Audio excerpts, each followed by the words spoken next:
So I'd like to introduce our speakers. I'd like to tell you that Shaun Culbertson is here from Design Room. Actually, I should probably unshare my screen. That way you can see them. And then you can't see that I'm reading my website. Shaun Culbertson is a digital design director for. Yeah, all right. Wow, they can't. I don't think they can really see that there. Yeah, he directs the design and development of all our digital work and positions, the creative and all digital channels. Shaun offers our clients more than 15 years of digital experience, extremely detail-oriented and design-focused. Shaun always looks to take the design to the next level. Before arriving at Design Room, Shaun worked as a senior art director at Adcom and an art director at Rosetta. He has worked on several Fortune 500 brands, including Sherwin-Williams, Marriott International, and Rigid Tools. Dave Berman was sort of the first person to the panel who I kind of talked things through as I tried to figure out how to even make this happen. And I really appreciate Dave for that, to kind of coach and mentor me on that. Dave has been a part of the Cleveland design community for over 15 years with experience as varied as helping grow a startup integrated marketing agency to being one of the world's largest interactive agencies. Dave brings extensive experience in integrated marketing, website design and user experience, digital marketing and brand strategy, messaging and identity creation, as well as a passion for forming human connections through smart, creative, beautiful design and engaging content. When Dave is not pushing pixels around, he enjoys all the Westside has to offer and spending quality time with his 4 and 6-year-old boys. Dave is infatuated with the Muppets and vows one day he will start running again. So we had some really good Muppet conversations since I'm a fan as well. Jennifer Dean is an assistive technology trainer, ATP, certified by the Rehabilitation Engineering Society of North America, RESNA. That's a good one. She is the owner of Lakeside Accessibility LLC, a local Northeast Ohio company that specializes in assistive technology and accessibility. Lakeside performs assessments and training for clients, accessibility testing for businesses, as well as accessible document and forms remediation. Inspired by family members with vision impairments, Ms. Dean took her computer knowledge and social sciences degree and applied them to assistive technology. Over her career, Ms. Dean has helped countless clients in multiple states achieve their goals of school, work, and independence. For the past 12 years, she worked for Cleveland Site Center. Before deciding to start Lakeside Accessibility, Jennifer Dean is a mom, an entrepreneur, and a lifelong learner who loves helping others. I guess I'd like to add that Jennifer's business is a new business, and I'm very excited that you're able to, I can refer you clients and hope you get off to a great start. Todd Henry is very shy because he gave me a really short bio. So he must be very shy and reserved, but he is very enthusiastic because we talked for quite a while about preparing for the meeting tonight. Todd is an adept, perpetually curious professional with over 20 years of experience crafting functional, efficient, and desirable products and services, focused on developing inclusive design strategies, capabilities, and culture change to bring extraordinary user experiences. So I'm not sure I understand.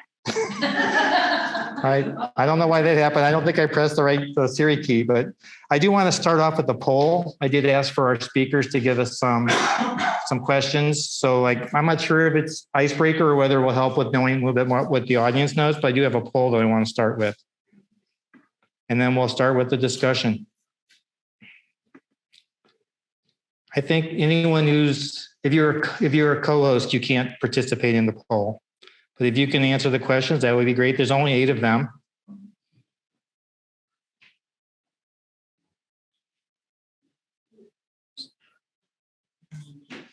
I guess I can read these just for purposes. That was accessibility covered when you were in school?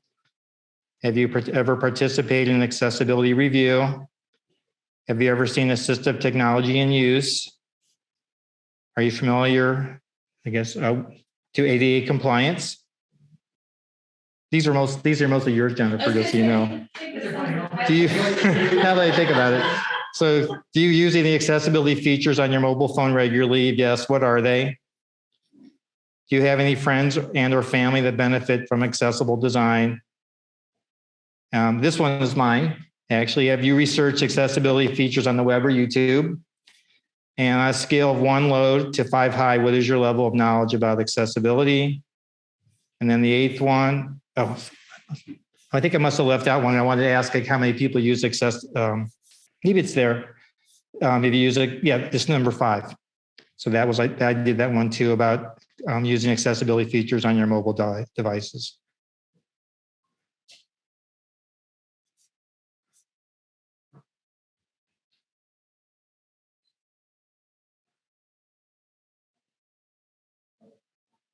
All right, so we guess, let's just go to 2 minutes.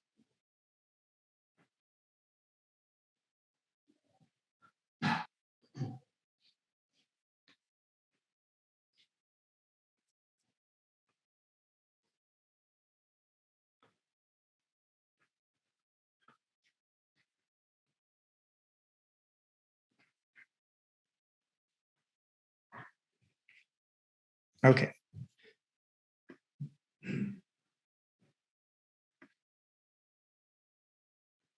All right, so it looks like number 1 was 4 no's. The accessibility covered when you were in school. Have you ever participated? Looks like 6, well, 2, I mean, it's not a big sample, but 67% said yes. Have you seen it in use? That would be 67%. Oh, 100% on ADA compliance. I kind of thought that, family members seem like it's kind of a normal thing these days, I think, at least in my age bracket. And YouTube, yes. Right in the middle for the scale. All right, so there's our results.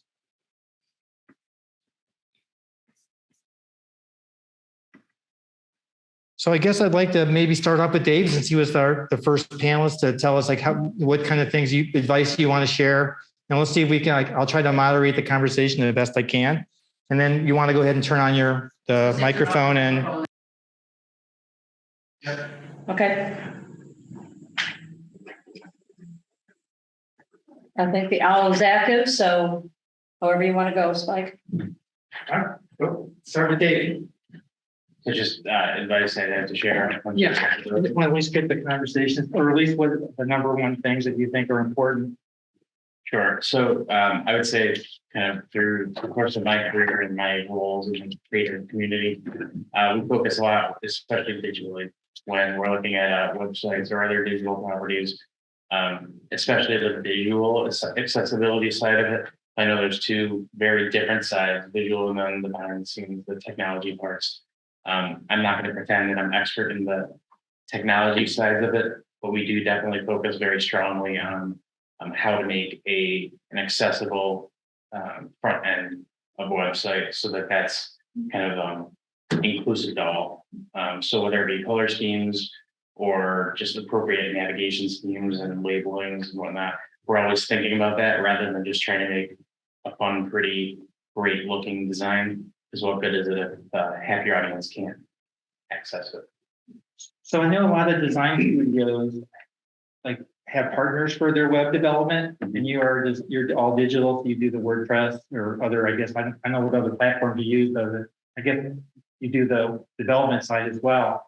So like, how does that work? How does that work that you can do both parts of that? So we actually don't do all the development ourselves. We do work with outside organizations as well. It kind of depends on the size and the complexity of the project. Bigger websites, we definitely outsource and use we have a bunch of vendors that we utilize. We always vet them for their accessibility knowledge as well. And then we're kind of there with them the whole time, asking them, having them kind of show us, what are you doing that's accessible in this standpoint, or how are you making this work?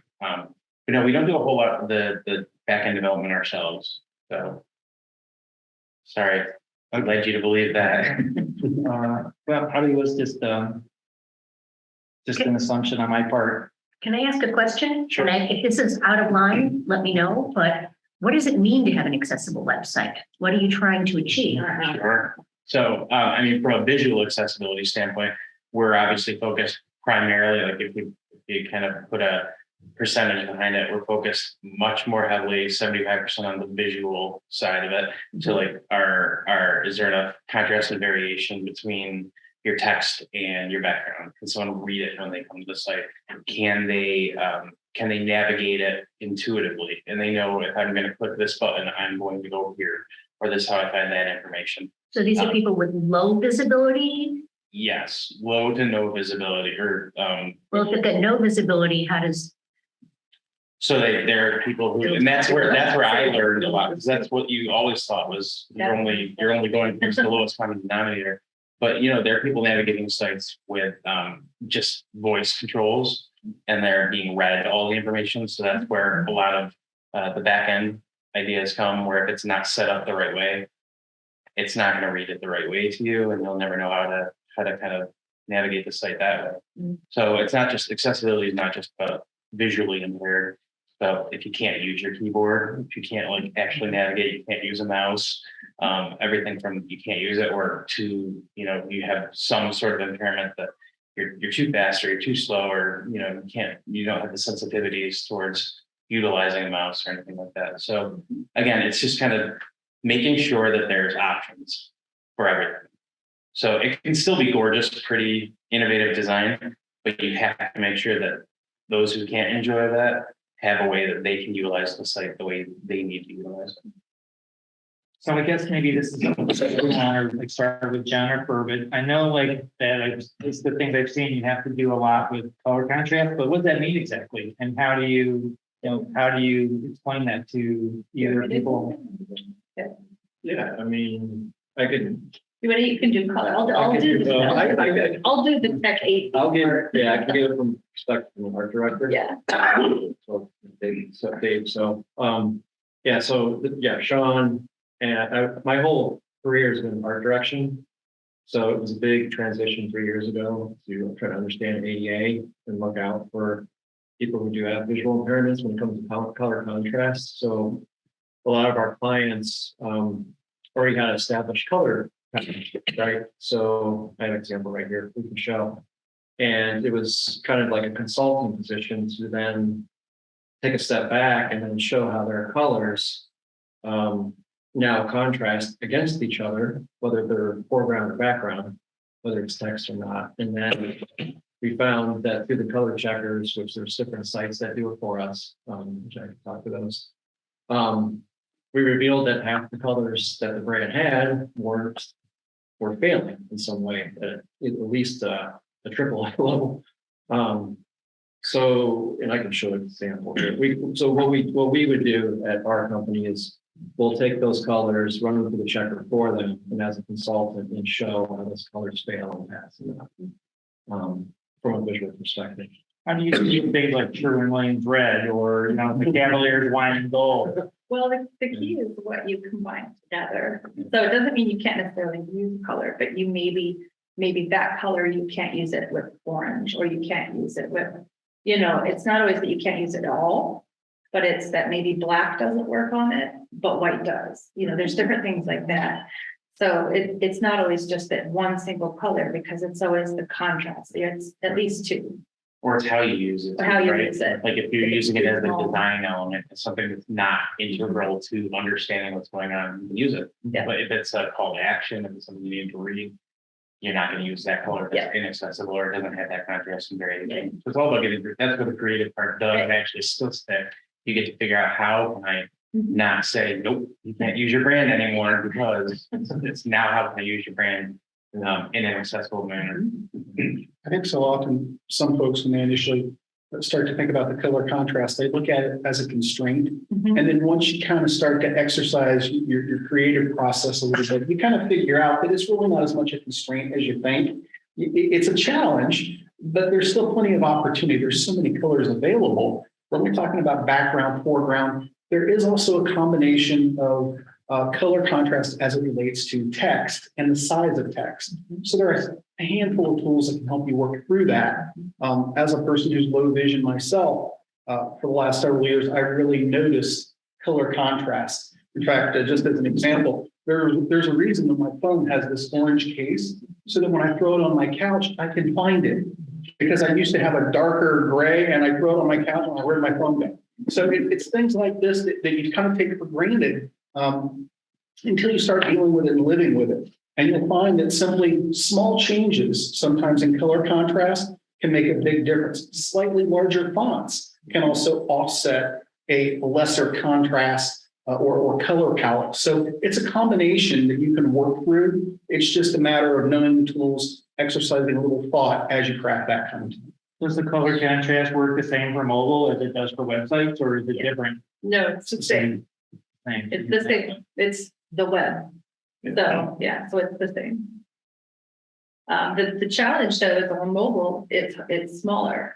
So what might pass on a larger screen on a phone is so that's where you might, you have to look at it and say, okay, well, if it's like a big header or the title, it's fine. But when I look at it on a phone, it's a size that's too small. Yeah, you could change responsive fonts too. You got to be careful. That's from my experience, if you were making a responsive website, you adjusted the font size, custom WordPress somehow. Make sure you didn't screw anything up. Yeah. So actually, this is a question I see like on websites, I see reverse type and serif with like really small font. It fixes a lot. Yeah, my mom, I'm a geek, not a designer, but I kind of at least know that at least when I see it, it pisses me off. Yeah, that's And I don't know if I'm being like an old grumpy guy telling kids to get off their lawn, or whether it's like it's young people that don't know any better, maybe because they're too young to appreciate getting older, or they just never were trained. sans serif fonts are the most readable fonts. So if you want people, whether they have low vision, if they just have bifocals, even as we get older, especially if you're reading things that are smaller, sans serif fonts are the easiest ones to read. And especially the more, so the research on it is that the more the letters are the same width, and like Helvetica is a good classic example. I know it's a little bit overused, but it's good for a reason. It's very, very readable. So there's different fonts in there that are similar like that. And if you look up APH, so the American Printing House for the Blind, if you look up their large print guidelines, they list several fonts and talk about different sizes. And if you do something where you're intentionally doing a large print, they've got a lot of guidelines on your headings and things like that. But there's about, I think, 8 different fonts and that's for print. Now, can you use something else to share? Of course, there's how many fonts out there? How many fonts do we all have on our computers, right, at lunch? But then they just list a few that are like the tried and true. Would you also not argue that what's good from an accessibility standpoint is also just good for usability? Yes. We think about accessibility as people like myself who are low vision, but there's plenty of folks in the over 40 crowd who could probably relate to a rather small, difficult to read font online. And so some of these same principles aren't necessarily for people that we think of as having a disability. They're for everyone. Yeah. And so you often find that with a lot of accessibility, what benefits those with a disability often benefits those without a disability, because it's just good usability overall. When you check colors, in addition to contrast, if you look up the different color combinations, if I remember right, I think there's 9 kinds, don't quote me, but I think there's 9 different kinds of color blindness. So if you make sure you don't put red and green on top of each other, that kind of thing. And then if you're using nice clear fonts, you're going to help people who are colorblind who can still appreciate your design. You're going to help people who are dyslexic who need clearer type. So again, the serif fonts, that's really hard for people who are dyslexic. So you're going to help a lot of different communities, and it may not just be the vision impairment or visually impaired or blind communities, but it does stretch into a lot of other places. There's a lot of overlap when it comes to accessibility and different needs. People with certain cognitive needs need that clear text and good flow of information and easy to find, all of that kind of stuff. I'd love to actually put an exclamation point on what you said, Todd, just about, it's not necessarily about the accessibility, like it only being good from an accessibility standpoint. That's definitely something that we try to tout with our clients when we're building websites is if you build it for that reason, for accessibility, you are automatically making it a better website to begin with from a just how it's built standpoint. You're going to have better search engine optimization because it's being read in the order it needs to be read, and you're going to have the right words that people are looking for. So, you're helping out the group, but you're also helping yourself by making it the best it could possibly be.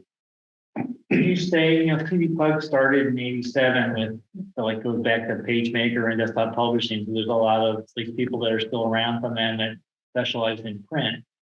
And I know that web and apps are totally IT thing that make it are imposing for some of those people. But would you say the design fundamentals are the same for accessibility on the web as you would for print? It's a little bit different, but some of the principles still apply. We're still, even in a digital format, we're producing documentation, PDFs, Word documents, a lot of the same concepts and structure should still be utilized, whether it's print or a digital document. You're also going to have folks that may be consuming, for example, content online and then are sent an email or a document that they need to print. So you need to think about the overall experience of how a person is consuming your products and services. And that can involve both digital and hard copy documentation. So there are certainly elements that apply to both spaces. There's definitely considerations. I mean, it's nice when you get to brand someone from the ground up. I found that's kind of one of the things that's differentiated that I have learned over the years. Is even when you're doing a brand identity and you're coming up with a logo and the color scheme there, you're thinking now at that point of what's this going to translate to on the web as well. So you're thinking accessibility here if you're doing it right, rather than coming back and remediating it later. But you're either developing a color scheme that's very strong and that's going to work on both, or you're thinking, all right, I know client wants this, like this is what we're looking at, but what will the translation be to web? It's not, we'll let someone else figure that out later. You're kind of putting that in the design brand guidelines and you're considering it all the way across. Because to Todd's point again, you get a print piece, you get a website, they should be consistent. Your brand should be your brand, Yeah. So I wanted to ask a couple quick questions. Can I tack on? Oh, yeah. Okay. As somebody who does done a lot of testing and recommended the remediations and things like that, I can definitely say that the sooner you get accessibility in, the better. It is a lot easier to fix things, of course, before they're quote unquote broken, than to go back and try to retrofit or keep it the same because everybody's agreed to it all the way up to the top, and it shouldn't look different, but you have to make it different for accessibility. So baking it in as part of your plan and testing as you go along is really, really important. You don't want to test once. Okay, at this stage, it was great, and assume you're great, and you don't want to wait till the end because then you'd be like, well, back here, we could have fixed that. So really doing the accessibility as you go from day one with the designers and sketches and things and thinking ahead and checking it along the way is really one of the most important. Couldn't agree more. Yeah. Rework and remediation is never an effective solution. It's not It's costly. It's not fun. A move left philosophy, thinking about accessibility as you envision a concept around a product or service, all the way through the design process. And again, multiple stages of testing with your developers, with QA, and hopefully, if we're lucky, with individuals with disabilities, so that we can build in their perspective into the design so that the interaction and their expectations, the way they work with assistive technology is built in and included in the product and the service.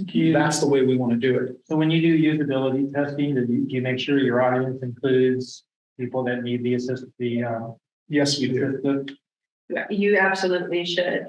If it's a new product, I would recommend, people of all different backgrounds, as diverse as you can get it, but also including people with different disabilities. So different people with different vision impairments, because there's so many different vision impairments and it really affects your vision differently. People with no vision. If you have audio in your website, you need people who have hearing impairments.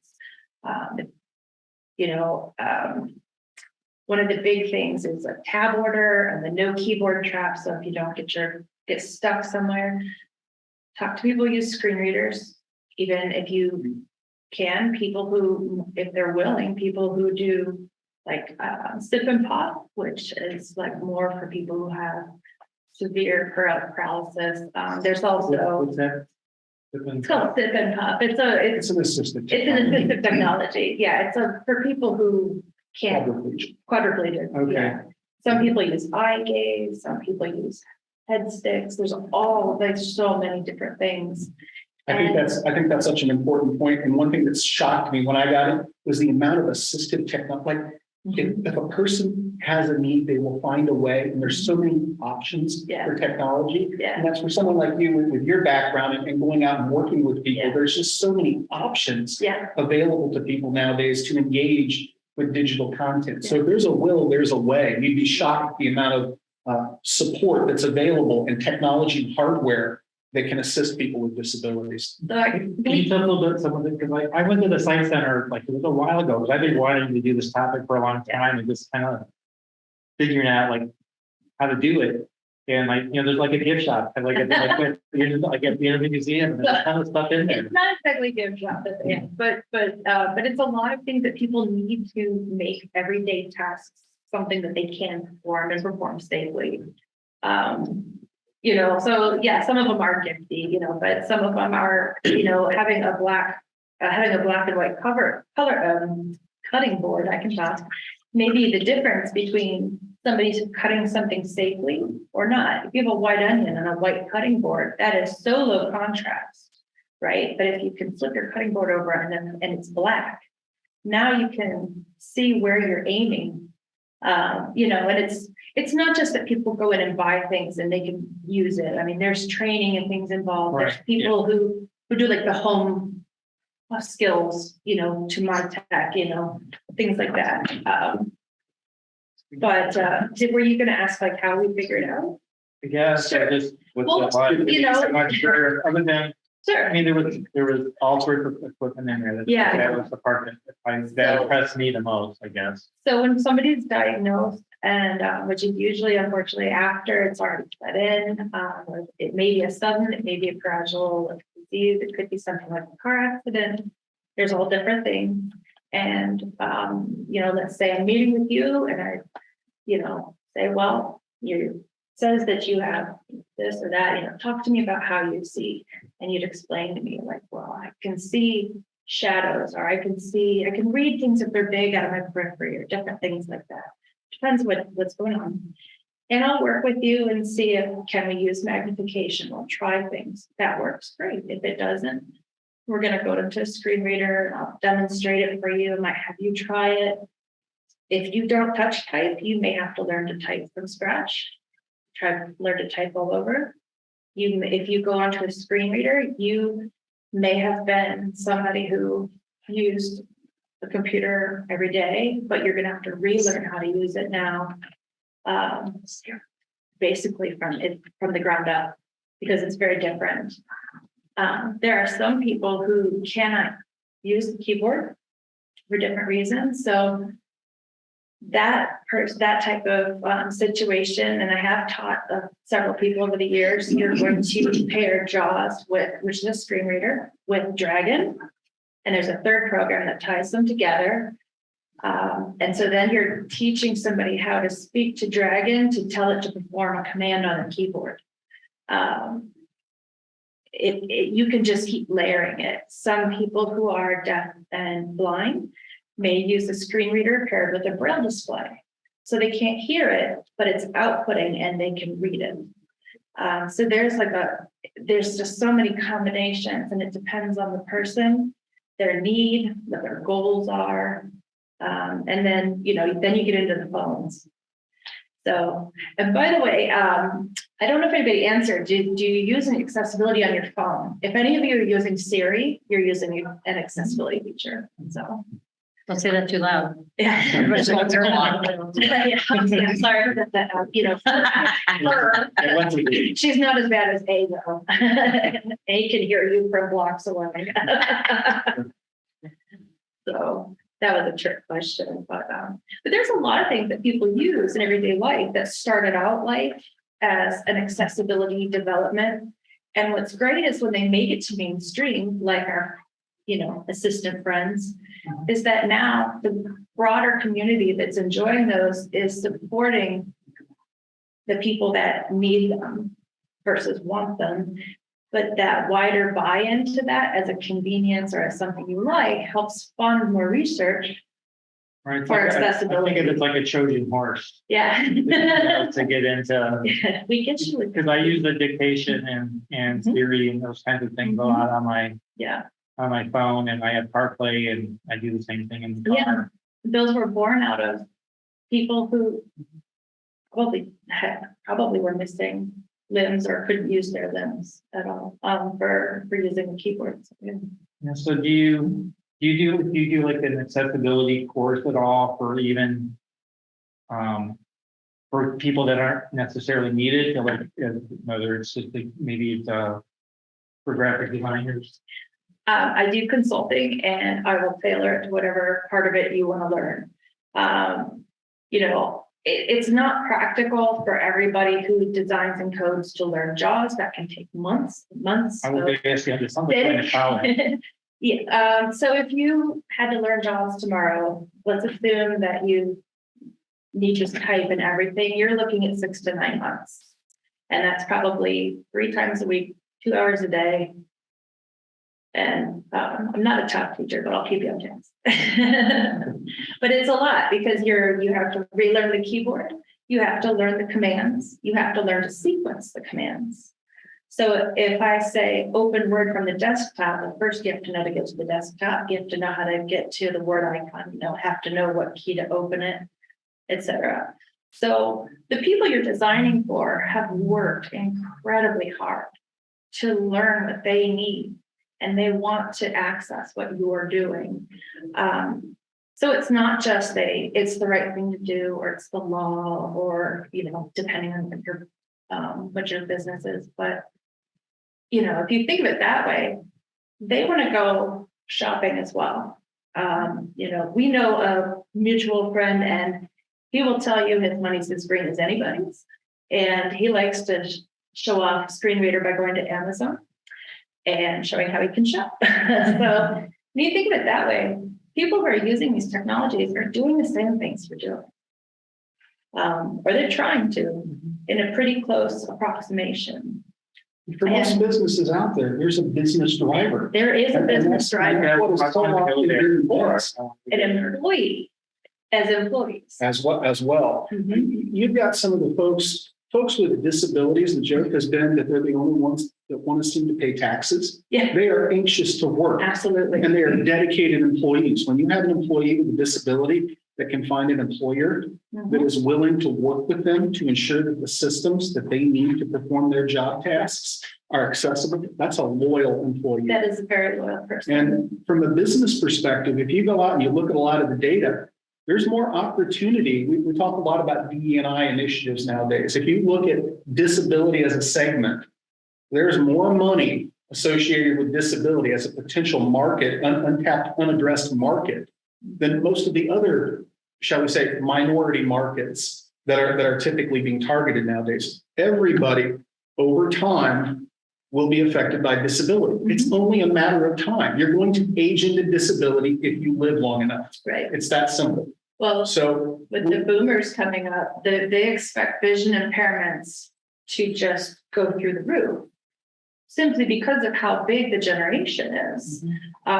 There's just going to be that many people who get these different things. And some of it is just aging, and some of it is hereditary. So just by the numbers, more and more people who are tech savvy are aging into these different things where they're going to have these needs. you're not just doing the right thing. It's smart business. It is smart business. But what kind of return on investment is there metrics where you can go like, our views went up 1%, or is there anything that you can use to justify either to your boss or for budget? Go ahead.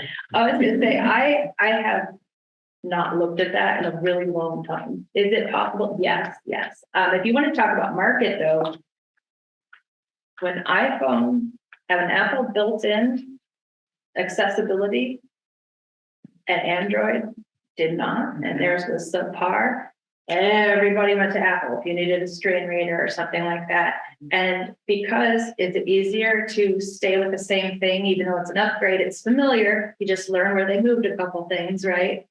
So they've got an enormous share that, Android has not caught up to yet. Google phones have not caught up to yet. Overwhelmingly, people are still using iPhones if they can't read their phones. So that's the kind of thing where you get loyal people because.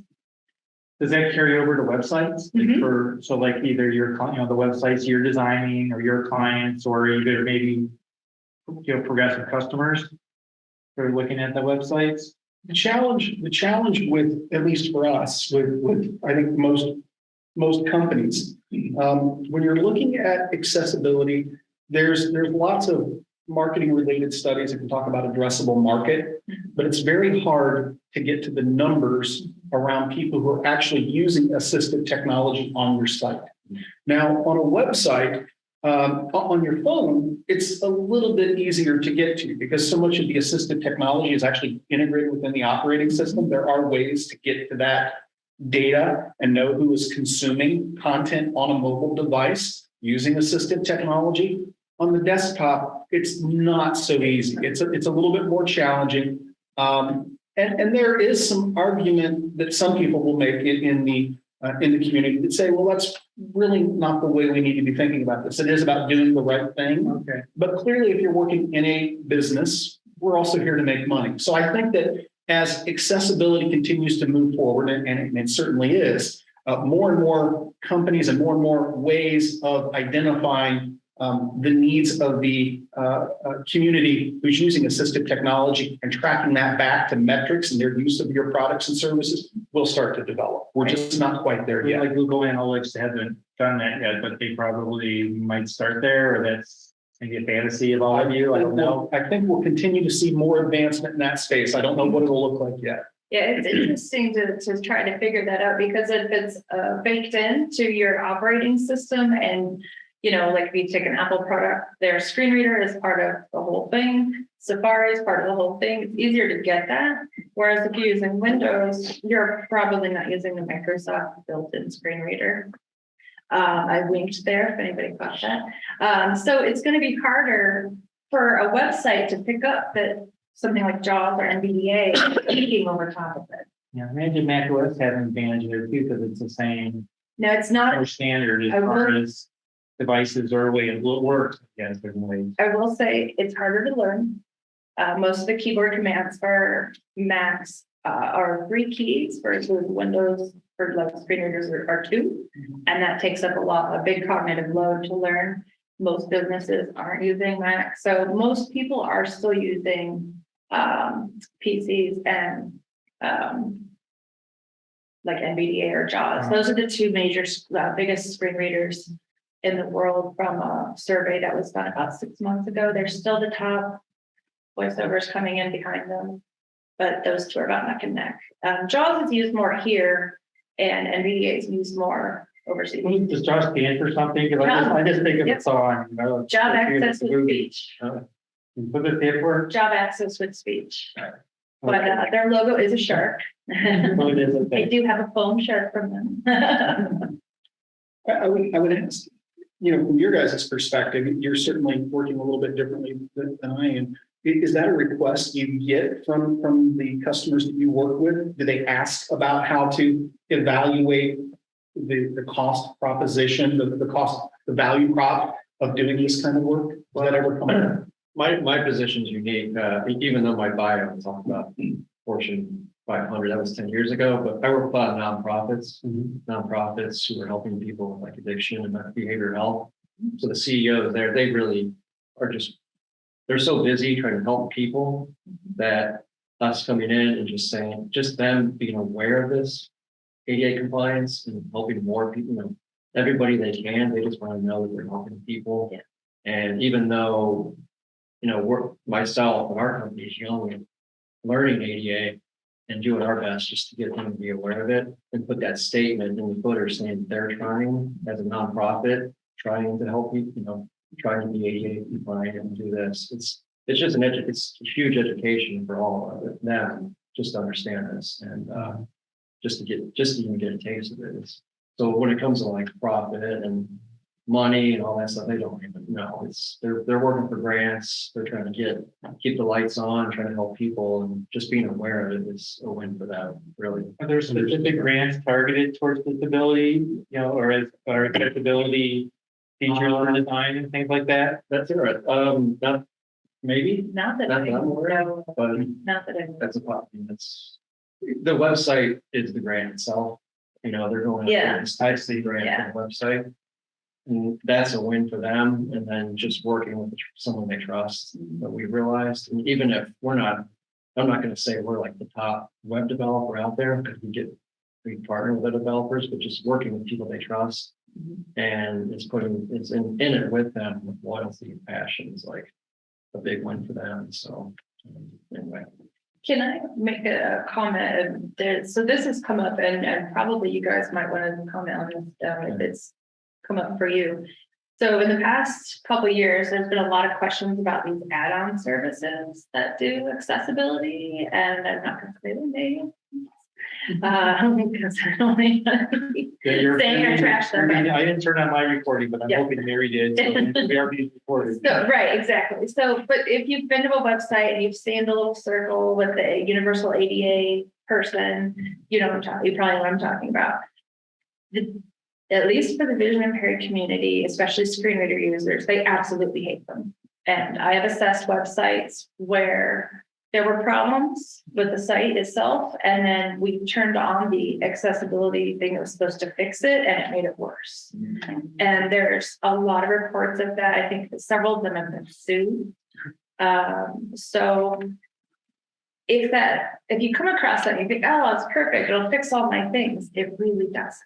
There's really no magic wand to say, it's all fixed. It's really got to just be done right. I can tell you that when I was trying to figure out with panelists, I called the Metro Bar because like ADA is a legal thing. And they didn't know what I was talking about really, or I called the Whopper and I thought it might be a good fit, and they didn't call me back. They probably did. Right. So I was just kind of I wasn't sure where the legal part fit into all this. I was curious, oh, that's another whole discussion, but yeah. I'd like to touch on it. I don't want to, scare people straight or. Oh, no, it's a big, it's not a straight answer, but yeah. Well, I was going to ask you, and it fits that way into that same topic. I feel like those that you're not naming, those groups, those that we are. When I first read those, I was like, oh, well, right. This is, we were, you pay a certain cost when you can get this rate, you can get it. We were cautiously optimistic. I wonder if, I did not realize that it actually made it worse at points, but I'm getting more and more the sense the idea it's about fulfilling the legal requirement. You now have taken the idea of accessibility out of the creator's hands. Yeah. I don't have to do anything anymore. Right. There's no personal accountability. So now no longer can you be called that you didn't make an accessible site because I give you the power to make the site as accessible as you want it, which isn't the right answer. It's not the right, yeah. So there's a few things from the community that I've gathered. And for the record, I'm not currently visually impaired. Do I have an eye disease? Yes. But I have a lot of family who are vision impaired, and I worked alongside many people. So what you were saying, what we're discussing is referred to as overlays. Yeah, And overlays. it's basically JavaScript that's on top of your UI that claims in some cases to improve the accessibility for certain individuals. Your mileage will vary. For some people, there are aspects of it. For some individuals, that's helpful. There are. And for some individuals, it actually, as you pointed out, is a detractor. It actually causes more problems than it fixes. I will just say that having looked at some of this, I'm hopeful that maybe someday there will be further down the road some sort of solution that we can all click and turn on, and it just simply fixes everything and makes it all integrate perfectly, but I'm not. I don't see it. I don't think that's probably likely. No. And so it's a great concept. Unfortunately, it's a very difficult execution. And the very nature of disability has such depth and breadth. The idea that you're going to meet the needs of such a broad cross-section of individuals with so many different needs, using so many different assistive technologies with one single line of JavaScript or any particular tool is somewhat unlikely. Right. Like I said, I'm hopeful. I'd love to see those kinds of solutions improve. But unfortunately, at the current time, they do seem to be promoted or marketed more as a solution for those that have a litigation or demand letter. Correct. Sort That's of where I was problem in going. Yeah. hand. Yes. So right. So you're That's where trying I'm to going. check it off. I think the right solution, and again, it doesn't work out in most cases. Right. The other thing I've learned from several companies I've worked with is not only do you need to take the time to make your website accessible, it's not about getting accessible. That's really not that hard. Okay, it's staying accessible because with any design, any system we all build, we also know the amount of change that happens on a regular basis. Yeah. How often is there an update? How often do you add a new feature or function? Right. And so, sure, you can get your system squared away and you can go to one of the big name companies and they'll do an audit and they'll tell you how to fix it and you'll clean it all up.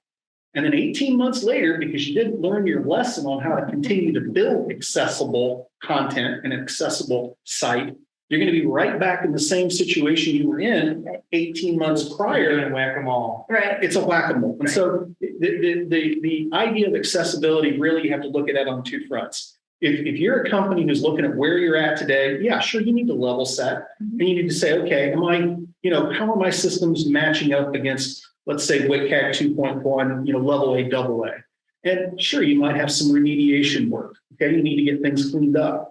But then at that point, the real key is back to what we talked about earlier. It's about working within your software development lifecycle so that you have accessibility built in from the front. You're thinking about the color palette. You're having those conversations with your clients and your customers as you begin requirements around a system, as you put together the mock-ups. And then as that leads into development and quality assurance, and hopefully you're doing some usability testing along the way so that the output is always accessible, because we already know that remediation, that's not the answer. So there's a lot of folks that look at accessibility as a legal risk mitigation kind of approach. I think the key is if you're in a company, sure, that works, that can get the ball rolling. But really what you want to emphasize is the value add, the business proposition that you're helping a broader audience, and that really you're building a better product. Yeah. A lot of accessibility is about a quality of code. Okay. And sometimes, to be perfectly blunt here, and look, I'm guilty of this, so I'm not casting any stones. Sometimes the quality of the code that I had written in the past, now that I know more about accessibility, wasn't quite up to snuff. And so I'll just leave it at that. Okay. So guilty as charged. Okay. But all I'm saying is, you're building a better product when it's an accessible product. Okay. A more accessible product is more supportable, maintainable. It's a better code base. Okay. And when you have those business folks that want to come forward and they want to make a change to a system, it's probably more easily accomplished because you have an overall higher quality of code. Each button on each page isn't its own instance of a button. It's one button, all of CSS. And now if I want to make a rounded corner versus a square corner, it's a quick CSS change. That's the kind of stuff you get with a well-architected, well-crafted system. Well said.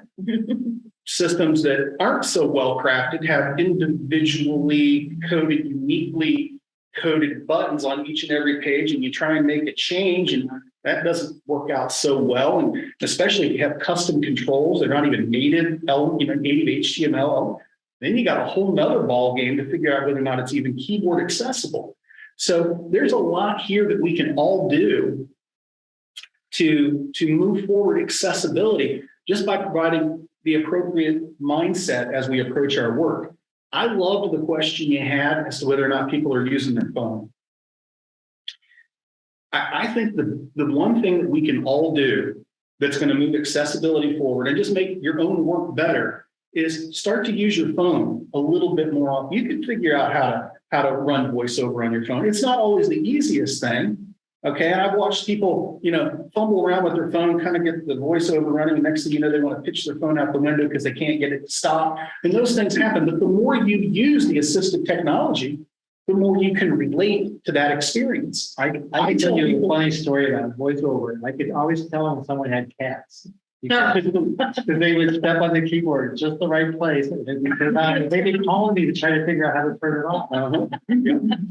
The one thing I've always experienced with JAWS, and perhaps you've seen this as well, the one thing that I wanted to know the soonest after I started using JAWS is how to make it stop. That's what everybody wants to know. It's just. I actually make have it the stop. answer. I know the answer. Right. So No, it's easy, but it's just, it keeps going and you're just like, please, quit. right. And there's reasons it does, and reasons you wanna shush it. So Here's something we can all do. Tomorrow, when you start up your computer, unplug your mouse. yeah, do it without a mouse. Some of this, I know. Because if you can do everything with the keyboard, you're a long ways towards building a more accessible application.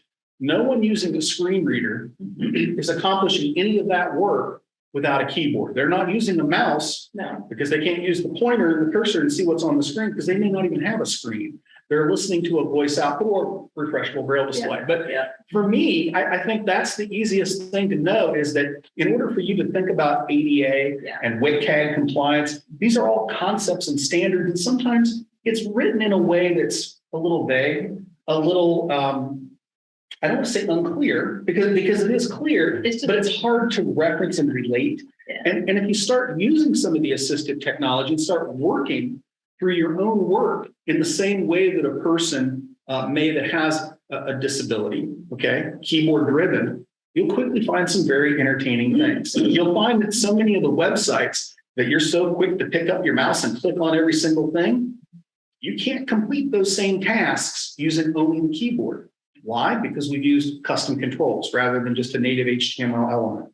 Or someone's put in a tab index -1, just because. That's the kind of stuff that gets really frustrating for a screen reader user. And it's something that's so easy for those of us not using a screen reader because screen readers are tough. Yeah. If you're going to be proficient, it's just like Jennifer said, it's a lot of work. Yeah. I think you can be at a very rudimentary way. You can turn them on and kind of tab through things and listen to it. But it's not the same as actually using it. Yeah. But honestly, having things flow in the right way is even more important for that basic user who maybe for some reason can't get training. Maybe they're not close to anywhere or what have you, and they're just arrowing or tabbing. It's got to go in the right place because they may not know the ways to get around it.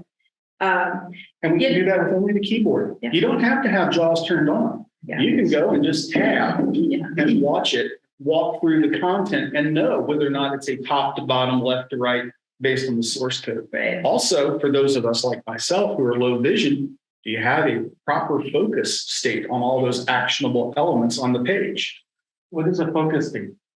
Jennifer? No, go ahead. So as I tab through any element that has focus on the screen, I should be able to visually identify as having focus on the screen. Yeah. So for example, if Jennifer's tabbing through and she taps to a link, what's it do? It puts a little outline around that particular element that is then actionable. And at that point, I know if I hit enter or potentially enter or spacebar, it's going to result in some sort of an activity or action happening on that particular element. Another common one is like if you have your menus and you might have your nice clean bar where it's, one color. When you click on it, it inverts or it changes color. Or it does something to say you clicked it, not just that you dropped it down, and then and you can do these things by tabbing. And like, for example, on the website I have up, where it is on the navigation bar, it's not only darker, the little rectangle with the text, there's an underline under the text and there's a white border around it. It calls your attention. And even beyond vision, cognitive disabilities and things like that, that helps keep your brain focused. But those things, they're not just because they're neat, right? You know, was it fun when we figured out how to do that kind of thing on a mouse, you know, on with the mouse click? Yeah, it's really fun. But it happens with the keyboard too, and it's really, really important. One real quick thing I want you to think about for just a minute, that a friend of mine said to me once was that for sighted people, the mouse and the monitor, those are your adaptations, because not everybody needs them, but you do, because you don't know how to use the computer without them. So next time you sit down and you look at a screen and you use your mouse, think about it as, if I didn't have these, how would I use it, right? There's very few people like me that walk both worlds. So they may not need the screen or the mouse, but you do. And so we all have different things that we need. I know, like, for me, I use text to speech for proofreading. So I find, like, We have a Zoomer like there's- online that has a question. And we have one here too. And then Yeah, you had a comment, Dave. Hang on, Did you raise Andrew. your hand? Oh, I thought you did, sorry. You want to say your thing first? My name is Pam, and you guys are talking about good design techniques in a particular context. And the tools that you use after the fact are really lousy right now. But there have been tools, WordPress, for instance, that's been evolving. How much does that almost provide? Because everybody in the world is building websites poorly, well, whatever. How much do the tools for building the sites or for helping the sites really push people in the right direction? which plugins are good or which ones are not, I guess, or those kinds of things too. I am very optimistic that as technology improves, we are seeing improvements. I can say that with React and Angular and some of the single page application platforms, we're seeing constant improvement. Accessibility is something that is part of the thought process as these various development platforms are moving forward. And I think that will only continue because there is a certain momentum right now, I think, around accessibility. More and more folks are thinking about it. It's not just the amount of litigation that's happening out there. I think people are recognizing that it is the right thing to do, that there are business drivers behind it. So I think as time moves forward, we're going to see more and more systems that are accessible, or relatively accessible out of the gate. You're going to see more and more systems that should hopefully require, and this is my take on things, certain accessibility features to be thought through. For example, why is it right now in some systems, if I'm developing a particular application, that I can insert an image and not have an alt tag associated with that? That I've seems been on wrong a to me. website where they wouldn't let you post it without an alt text. And so I think we're getting to a different place. Yeah. It's a matter of time, but it is improving. It is. And I think that's the key. So if you've got a developer who doesn't know about accessibility or hasn't thought it through, are the technology starting to move them in that direction, whether they want to or not, is what I'm hoping. It is. Because not everybody's going to be knowledgeable enough to do it right. It is. And if somebody is a self-starter and they want to hop online and learn it, that's great. You can also call somebody like myself or myself. And I'm happy to talk about it as best I can. There's also, a lot of if you take the newer coding classes, a lot of this is being included. So if you went to school some time ago, as many of us did, You don't have any gray hair. Oh, yes, I do. Oh, yes, I do. Can we get Andy's question in? Yeah, why don't you? But that might be a good plan. I have some other things too, but let's get the. Go ahead, Andy. let's get the Zoomer. Sure. Thanks.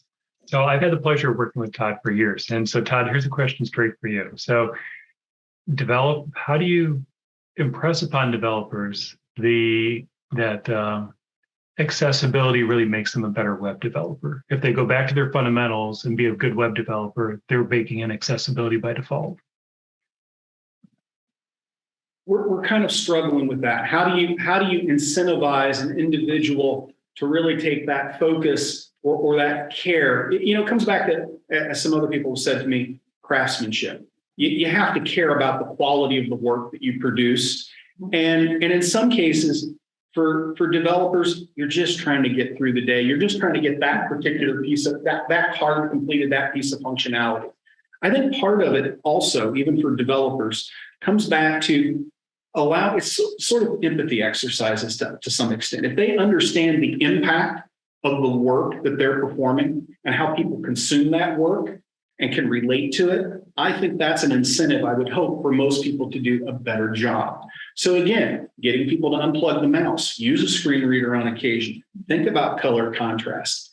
The other thing that we all need to do, I think, when it comes to work in any kind of software development process, is that we need to make sure we're supporting our developers in the best way possible through design systems, component libraries, and having, from an accessibility perspective, a well-defined set of requirements from an interaction design point of view as to what the developer needs to code towards. There's a lot to be said for design processes where we hand off to a developer a screenshot, and it's like, okay, go build this. And that sounds great, but the problem is there's a lot of detail behind all of that. What happens when I tab to this button and I click here? What should it do? And all of that needs to be well-defined. A developer shouldn't have to kind of muddle their way through that. They should have that. They should be able to develop and focus on the quality of code, not necessarily on the design and interaction aspect of what they're trying to build. So I think, Andy, there's several aspects there. It's giving people the time and opportunity to kind of experience the assistive technology and how the quality of the work that they perform impacts individuals, and to provide the appropriate processes and support and tools necessary for developers to focus on that quality of code and not be distracted by extraneous issues such as design interaction. In the sort of negative flip side of that, which you said is exactly right, is if you have an accessibility review, okay, somebody like me, basically what you're hiring me to do would be to use this technology to pick apart and show you all the cracks in your code, right? Or all the cracks in your house. And I will do it as nicely as possible, I promise. But, I've seen situations where with the screen reader, every button on a page had the same name. Now the visual label was different, but clearly somebody was really rushed and it was copy, paste, copy, paste, copy, paste. And you could just see it. And it's like, there's a certain amount of like, people need to do a quality job. And they probably thought nobody will ever know. Well, but we did, and that's the kind of thing where you talk about having the time, having the knowledge, and the ability to feel empowered really to do the job they want to do, not the job that's, I gotta get this done, and their fingers are on the fire from, coding. And are we giving the people the right information? For example, for a developer, should it really be up to a developer to figure out what the alt text is for some image that they were given from some designer? I doubt that's the case. And we've talked about how you kind of mentioned that you've seen systems where it requires an alt text. Alt text is a great concept, but now the question is, well, is it decorative?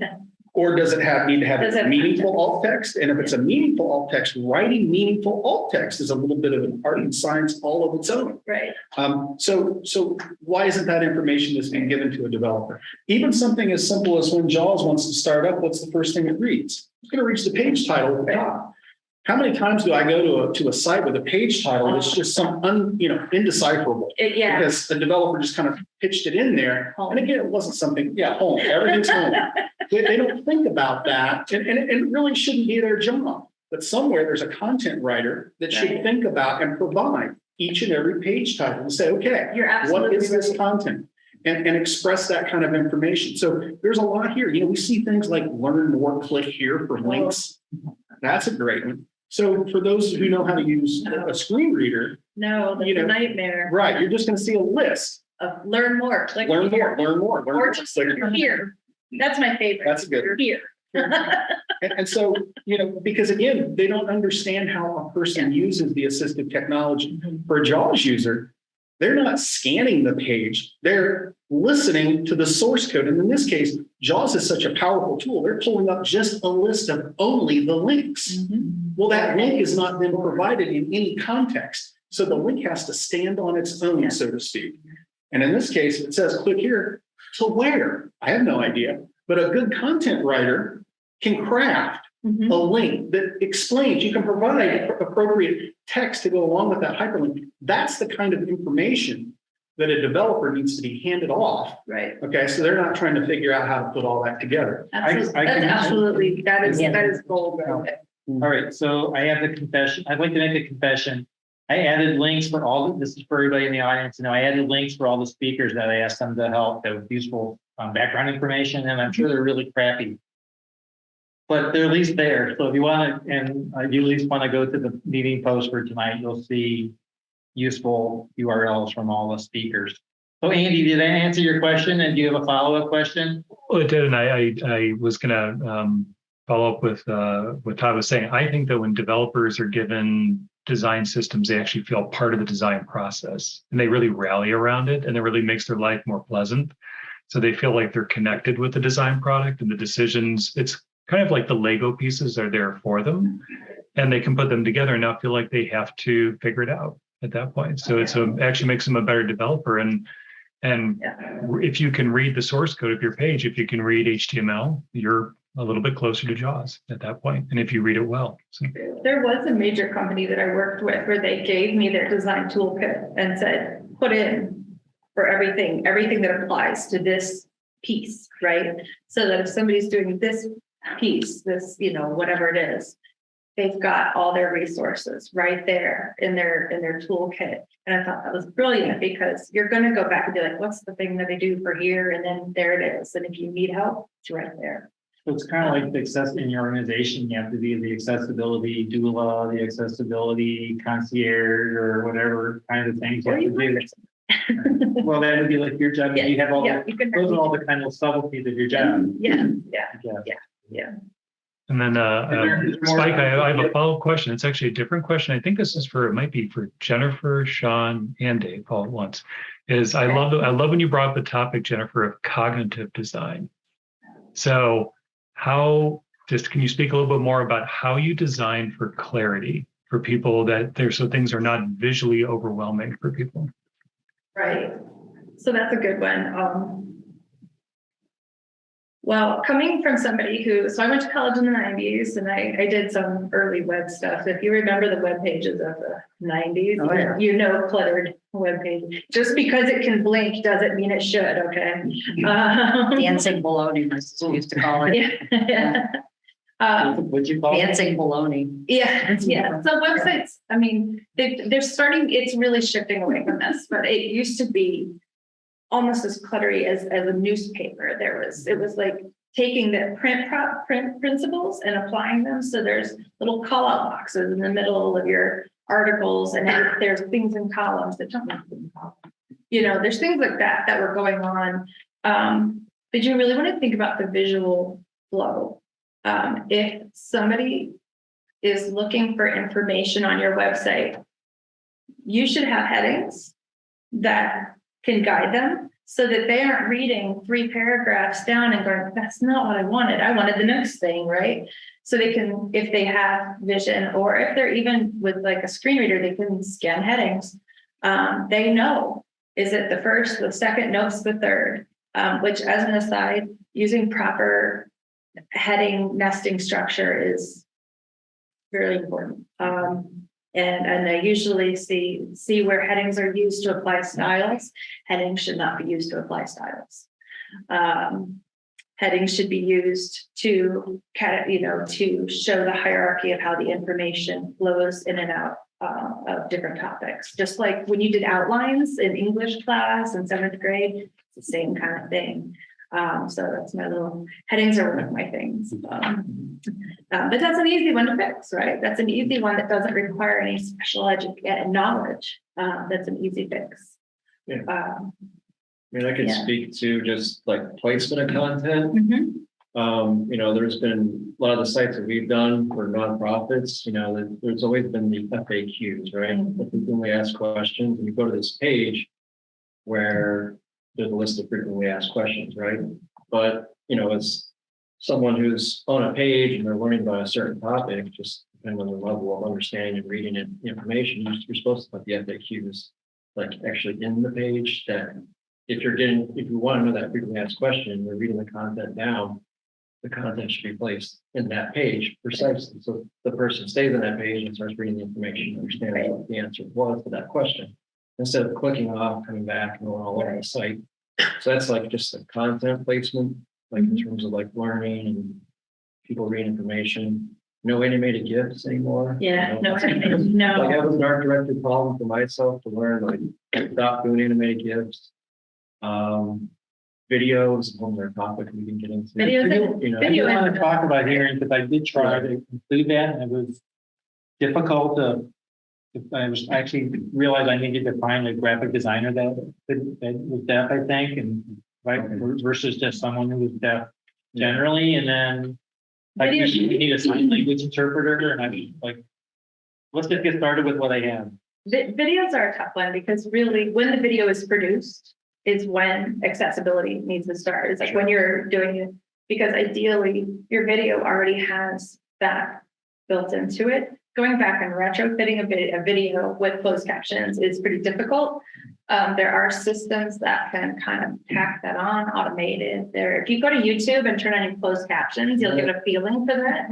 Sometimes to hilarious results. So having a machine auto caption is kind of like using Google Translate. My phone does that. I've been experimenting with Yeah, and it's better than nothing. Okay, it's one of those situations, better than nothing. I can get the gist of it, but I don't know about you, but I don't want to be better than nothing. Yeah, when we produce videos for clients, we do both. You do both, We yeah. do, we do a closed caption version, Mhm. which costs a little bit more money. Yeah. You know, but it's worth it. And Yeah. then they have usually the highlight reels, which when I say highlight reel, it's a video that might be like a minute or two that explains the organization. That's hard for them to want to use the closed caption as a client, but we'll pull out snippets of like testimonials that are specific, like 15 seconds, and make sure a closed caption. So if you're on a page that's talking about alcohol addiction, and there's a recovery person like talking about their recovery themselves and how this organization helped them, we'll make sure that subtle detail, we'll make sure the closed caption is in that video, so anybody can read it and make sure, whatever can read it as well, and because it's a 15-second testimony. Yeah. Video can be challenging on several fronts that you don't even anticipate. I mean, first and foremost is the video player that's actually playing the video itself accessible. Can I with the keyboard reach all of the buttons and interact with all of those buttons to pause, Yeah. stop, play? Right? Embedded things are hard. Very tough. Embedded things. You mentioned captioning. Transcripts usually should go hand in hand. And then we get into a whole concept of audio descriptions, which is a hard concept for a lot of people to get.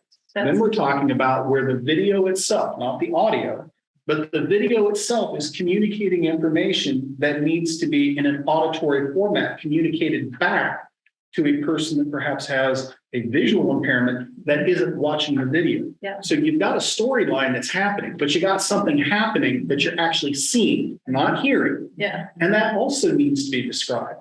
That then requires support from the video player and a whole different line of captioning to go with it. So the Describe complexity. what's happening in the scene. Right. Right. So I've there's a seen the lot. captions for that in some movies. Yeah, there's just a lot of complexity There's a lot of with that. complexity. That needs to be So, incorporated. this one, you asked the question to go back a little bit about cognitive, writing for cognitive.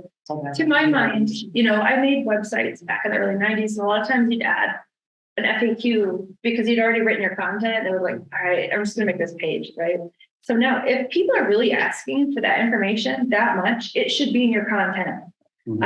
If you really want to convey that information and everybody's like, okay, but what about this question? Put that information where it needs to be, which is with everything else. I really wish the FAQs were kind of gone, to be honest, because it's one more place that people have to find and navigate and deal with. And I've seen some that are the page itself, right? The page itself. Just Yeah, put the the page, content in there. Just having to look for another page. I've seen some where it's like 100 different questions, and I'm like, you really need help with your website, right? So from a cognitive point of view, trying to keep track of like, okay, but now I have this question, all right, and you're reading through and you can't find it, and you maybe you navigate to go look at it and then you're thinking, you know, some people might lose the thread of where they were. It happens. And you don't even necessarily have to have disability. You know, you could have people with migraines or things like that, where they can get brain fog. There's different diseases that cause it, different medications that cause, like there's so much. And that's part of, to go back to our whole thing, which is accessibility makes it better for everybody. It really does. Let's take a question from Vessela, since I don't want her to feel left out. Go ahead, Vessela. You're up. Did she go away? Vessela? Who's next there? I don't know what that means. I don't know what Hopefully that she'll join means. us in a moment. Can you hear me now? Yes. There you go. There we go. Go ahead. She's going, Okay. here. I have a question. What's the difference between, first of all, can a web page has more than one H1 tags? And the second one is, what is the difference between the title and H1, for instance? Because some themes really kind of can have a title over a header image, and then if this is disabled, then is the another H1 tag need to be added? So there are two questions. Thank you. That's actually an argument right now that's going on, is that exact question. But you want to go ahead, Dave? I think we can tag team it probably. I think the short answer is one H1. One H1, Page. That's yeah. it, period. One H1, and it should be the title of the page. If it was a newspaper, it'd be the name of the newspaper. And then your H2 is your articles, and H3 might be a little something like, did you know, about whatever's the article. Yeah, just do one H1. Yeah, and if you were thinking about the title, don't use the title, use an H1. You just use an H1, yes. Now, there are some exceptions depending on your thought process on this. If you were to have a much longer document, for example, let's say you have a PDF with 30 or 40 pages that you're putting together, it is sometimes, if there are major section breaks, some people feel that you can have, multiple H1s through the document. As a rule of thumb, I agree as well. As a rule of thumb, an H1 is what I think of as, what is this document? Yes. It is the title, as you kind of described it. That's the H1. With H1 through H6, you got enough working room semantically to break down that content. Right. Keep the H1 as the focal point of what is this thing that I'm about to look at, because so many people, again, using an assistive technology like JAWS, will sort and work through the content with only the heading structure. Yeah. Heading structure is vitally important, and maintaining a proper semantic structure, properly nested semantic structure, is very key to quick and effective navigation using a screen reader. So I had referenced like the outlines we all did in English class, but that's really the best way to think of it. When you had a title for your paper, that's your H1. And then you have Roman numeral 1, right? That's your heading 2. What are the sub things of that? That's 3, 4, 5, 6. And then when you're on a new topic, you're going to probably go to another H2. And so when people go through these lists, they can hear JAWS will announce, H1, H2, H3, whatever it is, at the end of what the actual text is. So they know this, they know what's nested under what, and it reads in the order. So that really is an important thing, for them to be able to keep track of the content and to find content. Mm-hmm. I'd like to circle back to the cognitive question. Do you have any thoughts on that before you? Because I have a few thoughts I just wanted to share. Did that answer your question, Vessela? Yes. I wasn't sure I understood, so I'm not sure I got the answer. I wanted to be sure. Thank you. Yeah, that was very good. Thank you. And don't use headings for style. And if it's meant to be, the headings are meant to be there for the to communicate the semantic importance of the information. But that doesn't mean that you can't make a heading look any way you want using CSS. So that's the way to get around it. Don't worry about what you see on the screen. Worry about what the meaning of that content is on the screen, and then you can style it any way you want. Yeah, perfect. Well put. So I think just as we've been answering a lot of different varieties of questions, I'm kind of putting an umbrella over all of these, and whether it be video, whether it be the website, web page, all that. I think the common kind of thread there comes in this plan. Mm-hmm. Yeah. You know, like as long as, again, you're not just jumping in, you're doing a website design, you're not jumping into the design.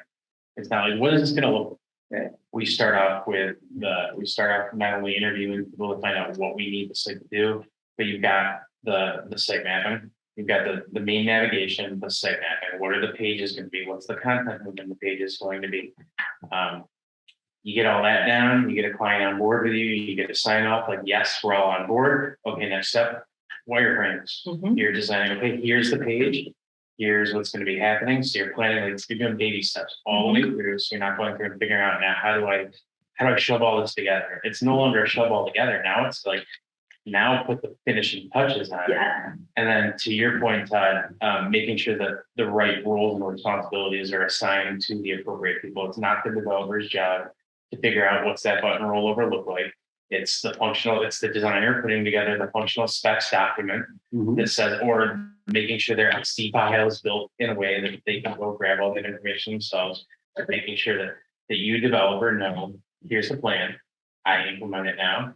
Copywriter with all these pages and 5 pages of copy, it's not just the words, they've got the alt tags, they've got the CTAs, they've got they're doing everything. It's not, oh, who's going to do that later down the line? It's all about planning. And I think that's the difference that people don't. I think that's why websites, especially, can, you see a price tag, you're like, all you're doing is designing a 20-page site. All you're doing. Yeah, right? there's a lot more to design a 20-page site. It is planning everything from start to finish of this site. And I'll add one more thing if I may. And it's everything you just said, but it's also, don't worry about being perfect, because you're not gonna be. No. You're never going to build a site that meets the needs of every single individual. It's not possible. As we've already discussed, the nature of disability is just too much depth, too much breadth. So the key is forward progress. The very fact that we're having this conversation right now, that we're discussing things like heading structure and page titles and just process around how to build, better software, that in itself is progress. That's moving forward. Yeah. And so the more planning we can do, the more, move left philosophy and start thinking about accessibility earlier in the process as we build out concepts, ideas, products, and services, the better off we're all going to be. And it's never done. Never. Right? It's not going to be done. That's why we also, it's not like, here's your website. Enjoy. Bye. And hopefully we're getting a relationship with you. Right. That we are working with you past that, and we're something's going to change. You're going to come up with content that you didn't know you wanted or needed beforehand. So we help you get to there. But yeah, it's planning, and then always keeping that head on. It needs constant optimization. That's not just for accessibility. That's, again, too, whatever you're doing there is helping your SEO. It's helping people find you, and you're getting, there's your business, there's your ROI. You're getting now more people, more eyeballs, a bigger audience. Yeah. One person I follow that I really think just is amazing with accessibility is Derek Featherstone. And one thing that I've heard him say, and I'm probably not stating this correctly, accessibility is an outcome. Is the system accessible to an individual using assistive technology? And that's great, but that changes over time. You don't want to focus on accessibility. You want to focus on what we refer to as inclusive design. And inclusive design is about the process of how you make content, products, services accessible. If you're focusing only on accessibility, you're always going to be in a perpetual remediation cycle. You got to get ahead of it. And that's where inclusive design comes into play. Talking about remediation, I think there's only maybe 2 companies that I've ever worked with in all these years who actually came back after they got their assessment and said, we fixed it, can you try it again? Most places take it, and then what happens? I don't know, right? So a lot of places do that, and they mean well, they're really earnest. They don't really keep up with it. And so then you've spent that money, and what happens? Maintaining the house that we can, or do often and keep it in good shape. Keeping your house up to code, basically, because, It is a journey, not a destination. You're Yeah. never done. no. Well, and the web's constantly changing, the coding changes, the browsers change, everything changes. And the unfortunate thing for people who do use assistive technology is that is reactive. Okay, they don't know what Microsoft's gonna do in the next version of Edge. They're just gonna have to, if they break something, they have to react to it. And that's just the nature of it because it's not all one company. And it hasn't happened, absolutely. And so that's the nature of incremental advances in technology. Right. Over time. Certainly. So are there any more questions from the audience? I have a lot more questions, but I think we should, we're already a little bit over. So I think we'll have to do like a Roman numeral 2 or it's like H2 for the next, for another. H2, that's right. Yeah, for another meeting. Yes. Are there any more questions from the I have audience? to say no. Yeah. Awesome. This has been very exciting. Thank you very much for participating in our panel and giving up some of your evenings to help us out and share your knowledge. Thank you very much. Absolutely. Thank you for everything. Well, let them know when the video posted. Yeah. Thank you so much. Very much. Thank you. Oh, that was exciting. Yeah, you pick the one for. I have a lot more questions. I'll just wait. Or I'll There's detail, maybe I'll like text detail, you. knowing your audience, knowing who your potential users are going to be. Oh my goodness, I mean, go from soup to nuts in a hurry. I mean, you never know who's on the other side, so you just have to assume, Right. you know?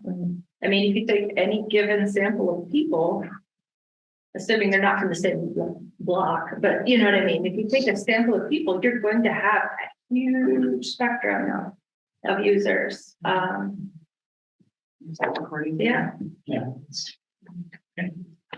Thank you very much. Thanks, everybody.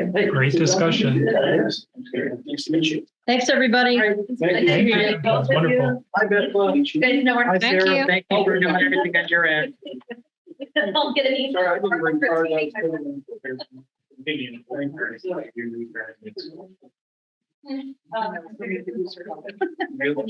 Yeah, what I'm using on a daily basis. I'm Thank you very much.